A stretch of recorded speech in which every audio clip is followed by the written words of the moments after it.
भागवत गीता का 12वां अध्याय है भक्ति योग।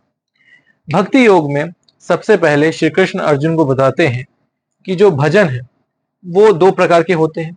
या तो कुछ लोग सगुण ईश्वर को सगुण मान के उनके गुणों का जाप करते हैं, कीर्तन करते हैं, और दूसरा जो लोग ईश्वर को निराकार निर्गुण मान के उनकी पूजा करते हैं या उपासना करते हैं।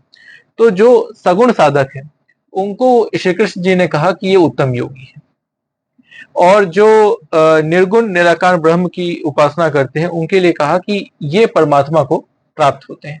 दोनों को ही उन्होंने अच्छा बताया है, लेकिन परमात्मा को प्राप्त जो उन्होंने बताया वो निराकार निर्गुण ईश्वर को की पूजा करने वालों को कहा है। अब दूसरी बात जो इसमें अर्जुन ने पूछी कि अगर मैं निर्गुण निराकार परमात्मा में मन ना लगा पाऊं तो क्या करूं। तो फिर श्री कृष्ण बोलते हैं कि अगर ऐसा नहीं कर पाओ तो अभ्यास रूप योग करो। अभ्यास रूप योग क्या होता है? भगवान का जाप, उनका कीर्तन, भगवान के जो गुण है, उनके जो नाम है, उनका कीर्तन किया जाए, ये इसे बोलते हैं अभ्यास रूप योग। अगर ये भी नहीं कर पाए, इसमें भी किसी का मन नहीं लग रहा, तो अगला जो चीज होती है वो है भगवदर्थ कर्म परायण। भगवदर्थ कर्म परायण का अर्थ है निष्काम, मतलब बिना फल की इच्छा के यज्ञ करना और दान करना। मतलब कोई आपने अनुष्ठान नहीं किया है, कोई विशेष पर्पज या फल आपने डिमांड नहीं किया और आप यज्ञ कर रहे हैं और दान कर रहे हैं, तो ये भगवत अर्थ कर्म परायण है।